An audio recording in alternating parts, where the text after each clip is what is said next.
ಎಲ್ಲರಿಗೂ ನಮಸ್ತೆ, welcome to Samruddhi silk house. Wow, sari ನೋಡಿದ್ರೆ ಗೊತ್ತಾಗುತ್ತೆ. ಕ್ವಾಲಿಟಿ ನಾವು ಜಾಸ್ತಿ ಹೇಳೋದ್ ಬೇಡ, ಹೆಣ್ಮಕ್ಳಿಗೆ ಸೀರೆ ನೋಡಿದ್ರೆ ಸೀರೆನೇ ಹೇಳ್ಬಿಡುತ್ತೆ ಹೇಗಿದೆ ಅಂತ. ಇದೆಲ್ಲ silver coin fancy sari with floral printed, ಅಂದ್ರೆ ಫ್ಲವರ್ ಪ್ರಿಂಟೆಡ್ ಇದೆ. ಜೊತೆಗೆ ಸ್ಯಾಟಿನ್ ಬಾರ್ಡರ್ ಕೂಡ ಬಂದಿದೆ. ನೋಡಿ, ಚಿಕ್ಕ ಬಾರ್ಡರ್ ಬಂದಿದೆ, ತುಂಬಾ ಚೆನ್ನಾಗಿದೆ. ಪಲ್ಲು ನಿಮ್ಗೆ ಇಲ್ಲಿ ನೋಡ್ಬೋದು ಈ ರೀತಿಯಾಗಿ ಬಂದಿದೆ. ಬ್ಲೌಸ್ ಅಂತೂ ತುಂಬಾನೇ ಚೆನ್ನಾಗಿದೆ. ಸೊ ಪ್ರೈಸ್ ನಿಮಗೆ ಸಿಗ್ತಾ ಇದೆ 350ಕ್ಕೆ.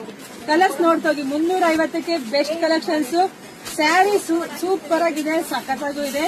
ಇಟ್ಕೊಂಡು ನೋಡಿದ್ರೆ ಗೊತ್ತಾಗತ್ತೆ, ವೆಯ್ಟ್ ನೋಡಿದ್ರೆ ಗೊತ್ತಾಗತ್ತೆ ಹೇಗಿದೆ ಸ್ಯಾರಿ ಅಂತ ಹೇಳಿ. ಈ ಪ್ರೈಸ್ಗೆ ಸೊ ಹೊರಗಡೆ ಎಲ್ಲ ಇದೇ ಸ್ಯಾರಿ ತಗೊಳಕ್ ಹೋದ್ರೆ 500ರಿಂದ 550 ಆಗುತ್ತೆ. ಆದ್ರೆ ನಮ್ಮ ಸಮೃದ್ಧಿ ಸಿಲ್ಕ್ ಹೌಸ್ ಅಲ್ಲಿ ನಮ್ಮ ಹೆಣ್ಮಕ್ಳಿಗಾಗಿ 350ಕ್ಕೆ ಕೊಡ್ತಾ ಇದೀವಿ. ಮಿಸ್ ಮಾಡ್ಕೊಬೇಡಿ, ನೋಡಿದ್ರೆ ಪಟ ಬುಕಿಂಗ್ ಮಾಡ್ಕೊಳ್ಳಿ. ವಿಡಿಯೋ ನೋಡ್ತಾ ನಿಮ್ಮ ಫ್ರೆಂಡ್ಸ್ಗೆ, ನಿಮ್ಮ ಅಕ್ಕ ತಂಗಿದಿರಿಗೆ, ಅಕ್ಕಪಕ್ಕ ಮದುವೆ ಮನೆಯವರೆಗೂ ಶೇರ್ ಮಾಡಿ. ಯಾಕಂದ್ರೆ ಕೊಡೋರಿಗೆ ಉಡ್ಸೋರಿಗೆಲ್ಲ ಸೂಪರ್ ಕಲೆಕ್ಷನ್ಸ್ ಇದಾಗಿದೆ. ಯಾರೆಲ್ಲ ನಮ್ ಪೇಜ್ ಫಾಲೋ ಮಾಡ್ಕೊಂಡಿಲ್ವೋ ಫಸ್ಟ್ ನಮ್ ಪೇಜ್ ಫಾಲೋ ಮಾಡ್ಕೊಳ್ಳಿ. ಎಲ್ರಿಗೂ ಒಳ್ಳೇದಾಗ್ಲಿ, ಶುಭವಾಗ್ಲಿ, ಸಮೃದ್ಧಿ ಆಗ್ಲಿ. Thank you. ಬೇಗ